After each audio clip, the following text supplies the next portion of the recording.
जैसे आज का तुम्हारा प्रश्न क्या है, सिद्ध कीजिए कि √2 एक अपरिमेय संख्या है। अपरिमेय संख्या सिद्ध करने के लिए लगभग हर एग्जाम में एक प्रश्न पूछता है, 2 नंबर में पूछता है।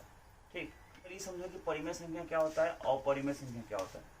ठीक, वह संख्या जिसे p/q के रूप में लिखा जा सके, मतलब ऐसे कोई भी संख्या जिसे हम p/q के रूप में लिख सकते हो, जहां q का मान 0 नहीं हो, मतलब यहाँ का मान 0 नहीं हो, है ना, और p तथा q कोई पूर्णांक हो, क्या हो, बिलोंग्स टू पूर्णांक यानी z, कोई पूर्णांक, पूर्णांकों के समूह को z से शुरू किया जाता है।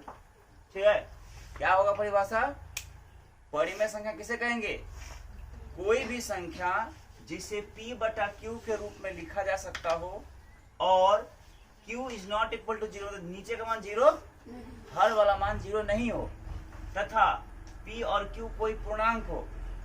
ठीक, और एक बात और कंडीशन रखना है, HCF PQ बराबर क्या हो, 1 हो। कहने का मतलब जो p और q संख्या है उस दोनों में एक के अलावा दूसरा कोई और उभयनिष्ठ गुणनखंड नहीं हो, तो इसे हम परिमेय संख्या कहते हैं।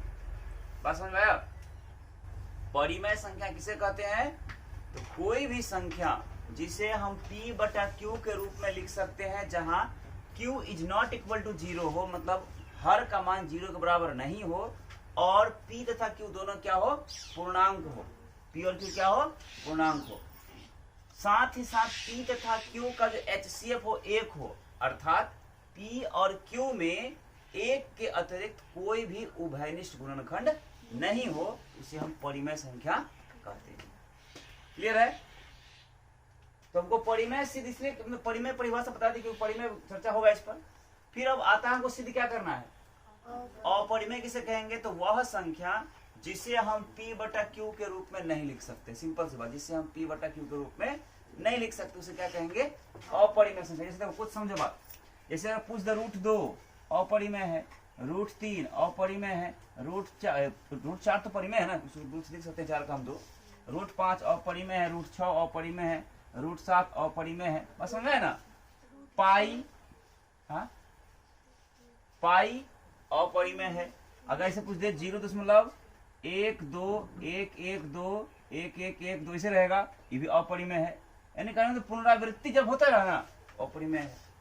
ठीक है, ये सभी कुछ अपरिमेय संख्या का उदाहरण है। ठीक, अब चलिए सवाल पर चलते हैं। देखो हमारा सवाल कह रहा था कि सिद्ध कीजिए कि √2 एक अपरिमेय संख्या है। बहुत बारीकी से समझना क्योंकि इसमें थीम है, समझ में आएगा तो ठीक है, और नहीं आया तो कल्याण हो जाएगा। ठीक है, सिद्ध कीजिए कि √2 एक अपरिमेय संख्या है। इसके लिए हम सबसे पहले क्या किए हैं, हमको सिद्ध करने के लिए कह रहा है कि अपरिमेय संख्या है। ठीक, तो मान लेते हैं कि वो परिमेय है, उल्टा मान लेते हैं, अगर परिमेय है तो परिमेय जाना चाहिए, समझे ना, वही है। मान लिया, माना कि √2 एक क्या है, परिमेय संख्या है, और अभी सीखिए जब परिमेय है तो उसको हम p/q में लिखेंगे। अतः इसलिए √2 को हम परिमेय मान √2 को लिख सकते हैं p/q, जहाँ q का मान 0 के बराबर नहीं होगा, और p और q का जो HCF होगा क्या होगा, 1 होगा, मतलब p और q में उभयनिष्ठ गुणनखंड 1 के अलावा और कोई नहीं होगा। अब क्या कर, दोनों तरफ इधर भी और इधर भी वर्ग करते हैं। देखो √2 का वर्ग बराबर p/q का वर्ग, स्क्वायर से रूट खत्म, बचेगा कितना, 2 बराबर p²/q²। अब देखो यहाँ नीचे में 1 होगा ना, यहाँ पे तो 2 गुना q² करेंगे तो 2q² बराबर p²। अब देखो q² है यहाँ पे बराबर p² दिया हुआ है, इधर गुना 2 भाग हो जाएगा 2, यानी कहना q² बराबर क्या होगा, p²/2। इसको समीकरण हम 1 मान लीजिए, हमको आगे काम आएगा हल करने में। अब देखो ये जो 2 है p² को भाग दे रहा है ना, इसका मतलब है कि 2 p को भी भाग देगा। जैसे मान लो हम कहेंगे कि 4 के स्क्वायर को हम 2 से भाग दे सकते हैं, इसका मतलब है 4 में भी हम 2 से भाग दे सकते हैं, क्योंकि 4 चौके 16 में हम 2 से भाग देंगे तो कट जाएगा 8 बार में, उसी प्रकार 4 में 2 से भाग देंगे कट जाएगा कितना बार में, 2 बार में। इसका मतलब क्या हुआ, p² जब 2 से विभाजित है, इसका मतलब p भी 2 से विभाजित है। वही बात यहाँ लिखे हैं कि चूंकि p² यानी p² जो है 2 से विभाज्य है, इसलिए p भी, p मतलब ये वाला 2 से विभाज्य होगा ना। इसका मतलब क्या हुआ, P का उभयनिष्ठ गुणनखंड 2 है इसमें, तब ना कट रहा है, इसी लिखे अर्थात P का एक गुणनखंड 2 है। पसंद आया। अब इसी प्रकार क्या किया, मान लिए कि P का मान कितना है 2R है, मान लिए P का मान कितना है 2R है। जब उभयनिष्ठ में 2 आया ना, इसी 2 को हम R मान लिए, उस जगह 2R कर दिए, ठीक। तो P बराबर 2R मान लिए। जब P का मान 2R है, समीकरण 1 में मान बैठा होता है, क्यू स्क्वायर बराबर P का मान 2R है, 2R का स्क्वायर बटे 2, वही लिख रहे हो, ठीक है ना। P बराबर 2R मान लिए, समीकरण 1 है क्या, क्यू स्क्वायर का क्यू स्क्वायर छोड़ दिए, बराबर तो बराबर Q का मान कितना, सॉरी P का मान कितना माने है 2R, इस जगह पर 2R रख उसका स्क्वायर कर दिया बटे 2, कोई दिक्कत। अब देखो क्यू स्क्वायर बराबर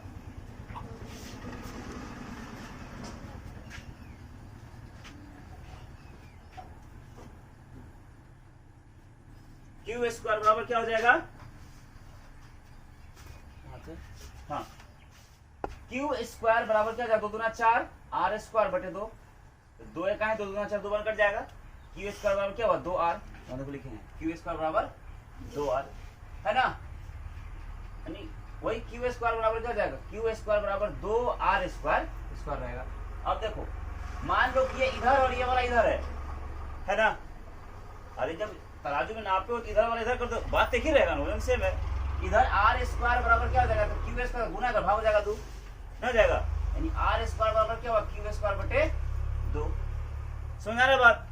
अब देखो जब क्यू स्क्वायर में 2 से भाग लग सकता है, इसका मतलब क्यू में भी 2 से भाग लगेगा, लगेगा ना, यही यहाँ लिखे हैं कि चूंकि क्यू स्क्वायर 2 से विभाज्य है, क्यू स्क्वायर 2 से विभाज्य है, इसलिए क्यू भी 2 से विभाज्य होगा, अर्थात क्यू का एक गुणनखंड क्या है 2 है, जैसे यहाँ पे लिखे हैं, ठीक। अब देखो P का भी एक गुणनखंड 2 आ गया, अब Q का भी एक गुणनखंड क्या हो गया 2 हो गया, और अभी ऊपर में क्या लिखे हैं, कितना होना चाहिए, विरोध हो गया ना, इसका होना चाहिए 1, क्योंकि और परिमेय संख्या का सूत्र कहता है, परिभाषा कहता है परिमेय संख्या का कि वे तो वह संख्या जिसको हम P बटा Q के रूप में लिख सकते हैं ना, और Q का मान 0 नहीं हो, और साथ ही साथ P तथा Q जो पूर्णांक है उसका उभयनिष्ठ गुणनखंड 1 ही होना चाहिए, इसलिए हम लिख के दिखा दिए हैं। लेकिन यहाँ उभयनिष्ठ क्या आ गया, P का भी गुणनखंड 2 हो गया, Q का भी क्या हो गया 2 हो गया, इसका तो विरोध हो गया, हमारा गलत मान्यता हो गया ना, इसलिए क्या अर्थात Q का भी एक गुणनखंड 2 है, अतः P और Q में उभयनिष्ठ गुणनखंड 2 है, जो हमारा क्या है गलत भावना है, गलत चीज आ गया उसमें। अतः इसलिए हमारी अवधारणा जो है ना विरोधाभास प्रकट होती है, हम जो उसको मान लिए थे परिमेय, ये परिमेय नहीं है, इसलिए क्या है ये अपरिमेय संख्या, कोई दिक्कत बनाइए।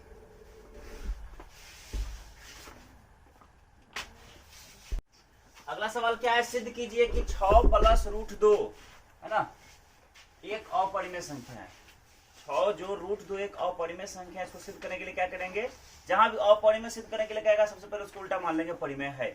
देखिए है माना कि 6 जो रूट 2 एक परिमेय संख्या है, और परिमेय संख्या है तो क्या कंडीशन बताए थे अभी हम, किसी भी परिमेय संख्या को P बटे Q के रूप में लिखा जा सकता है जहां Q का मान 0 नहीं हो, और P और Q बिलोंग्स टू Z, मतलब P और Q कोई पूर्णांक हो और P तथा Q का उभयनिष्ठ गुणनखंड 1 ही हो, 1 के बड़ा यानी 1 से अलावा कुछ नहीं हो। उसी को लिखे हैं कि माना कि 6 जो रूट 2 एक परिमेय संख्या है, इसलिए 6 जो रूट 2 बराबर P बटा Q होगा, और Q का मान 0 नहीं होगा, यानी Q is not equal to 0 होगा, और HCF PQ बराबर क्या होगा 1, मतलब P और Q का उभयनिष्ठ गुणनखंड 1 ही होगा, 1 के अलावा कुछ नहीं होगा, ठीक। अगर 1 के अलावा कुछ होता है तो परिमेय संख्या नहीं है, ठीक है। अब देखो रूट 2 का रूट 2 रहने दिए, बराबर P बटा Q दिया हुआ है, इधर प्लस में 6 देखा जाएगा माइनस में 6। अब देखो अभी हम इसको क्या P बटा Q परिमेय संख्या है और उसमें कुछ घट रहा है, ये परिमेय ही हुआ ना, तो P बटा Q माइनस 6 जो है एक परिमेय संख्या है, ठीक। एवं हम जानते हैं कहां से पता है, यहाँ लिख देना, इसे बगल लिखना चाहो तो लिख सकता है, परिमेय 1.4 से, प्रमेय 1.4 से, है ना, हम जानते हैं 1.4 का मतलब हुआ जिसमें तुम सिद्ध किए हो कि सिद्ध करें कि रूट 2 एक अपरिमेय संख्या, इसको कहते हैं परिमेय 1.4, ठीक है। रूट 2 इसको हम अब तो सिद्ध किया था ना, उसी को लिखे परिमेय 1.4 से हम जानते हैं कि रूट 2 क्या है, एक अपरिमेय। अभी सिद्ध किया ना कि रूट 2 एक अपरिमेय संख्या है। अब ये अगर अपरिमेय है तो ये क्या उसके बराबर है, तो अपरिमेय हो रहा है, और जबकि पहले जाने की परिमेय है, तो विरोध न हो गया यहाँ पे। तो हम जानते हैं कि रूट 2 एक अपरिमेय संख्या है, अर्थात रूट 2 बराबर जो है पी बटा क्यू माइनस 6 बराबर नहीं होगा, यानी यहाँ क्या हो जाएगा, नॉट इक्वल टू। ठीक, अतः हमारी अवधारणा विरोधाभास प्रकट होती है कि हम जो माना था परिमेय, ये विरोध कर दिया यहाँ पे, इसीलिए 6 जो रूट 2 क्या है, एक अपरिमेय संख्या है। क्लियर है।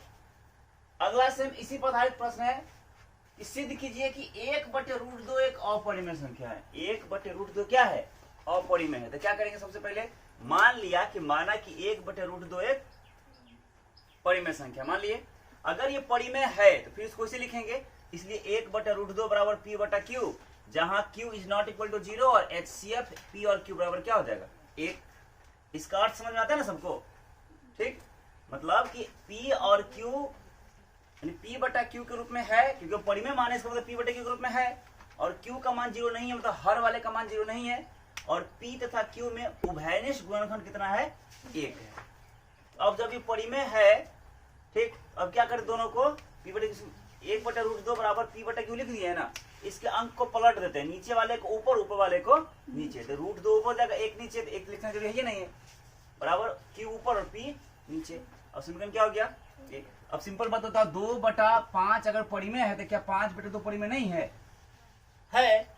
वही बात है, यहाँ क्या हो गया, P बटा Q परिमेय था, यहाँ Q बटा P परिमेय ही ना हुआ।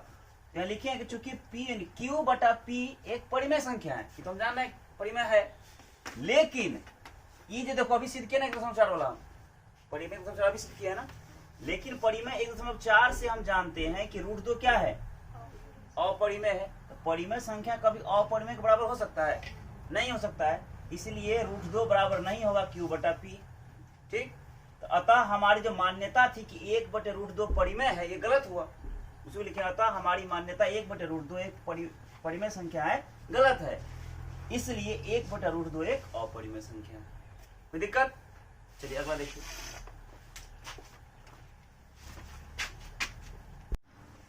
अगला प्रश्न क्या है कि सिद्ध कीजिए कि √5 एक अपरिमेय संख्या है। ठीक है, सिद्ध कीजिए कि √5 एक अपरिमेय संख्या है। इसको सिद्ध हम कैसे करेंगे, सबसे पहले वही बात, जहां अपरिमेय संख्या सिद्ध करने के लिए वहां उल्टा मान लेंगे, क्या है ये, परिमेय। तो मान लिया कि माना कि √5 एक परिमेय संख्या है, और अगर ये परिमेय संख्या है तो √5 को हम लिख सकते हैं P बटे Q, जहां Q is not equal to 0 होगा, और P तथा Q है ना सह अभाज्य संख्याएं हैं। सह अभाज्य संख्या मतलब वही हुआ कि दोनों का HCF जो है क्या है, 1 है। 1 के अलावा इसमें कोई भी अन्य गुणनखंड नहीं है जो उभयनिष्ठ हो। जब ऐसा लिख दिए थे √5 के जगह 1 होगा ना, तो P इकाई क्रॉस तिरछा गुना करेंगे, क्रॉस मल्टीप्लिकेशन करेंगे, तो P इकाई P बराबर √5Q होगा ना। अब दोनों तरफ वर्ग किए, इधर भी वर्ग इधर भी वर्ग, स्क्वायर, तो क्या हो जाएगा, P² बराबर स्क्वायर इसका √5Q का स्क्वायर, तो P² बराबर क्या, स्क्वायर रूट खत्म बचेगा 5, और Q का स्क्वायर Q², यानी कहने मतलब क्या हो गया, P² बराबर 5Q² हुआ ना, इधर Q² गुना है ना 5 या बगल में, इधर भाग हो जाएगा, यानी कहने मतलब Q² बराबर क्या हो जाएगा, P² बटे 5, मतलब P² 5 से विभाज्य होगा। उसी को लिखे, क्योंकि P² 5 से विभाजित है ना। बात यह समझ आया कि नहीं समझ में आया, इधर 5Q² है ना, Q² रहने दो, इधर गुना है 5 करके भाग हो जाएगा 5, P² बटे 5 हो जाएगा। इसका मतलब 5 से P² विभाजित है, उसी को लिखेंगे चूंकि P² 5 से विभाजित है, इसलिए P भी क्या होगा, 5 से विभाजित होगा। अभी देखिए सिखाए थे एक बार। अब देखो जब 5 से विभाजित होगा तो मान लिए कि P जैसे वहां था ना 2 वाला में क्या किए थे, मान लिए 2R, ठीक, इसी प्रकार से मान लिए P का मान कितना है, 5R है, मान लिए। अब दोनों तरफ क्या करते हैं, वर्ग करते थे, इधर P है 5R इसका वर्ग करते, इधर वर्ग किए, ठीक है, जाएगा P² बराबर 5 × 25 R² होगा ना। यानी क्या कह सकते हैं इसको हम, P², देखो P का मान 5R है, तो 5, अरे कहां चले गए,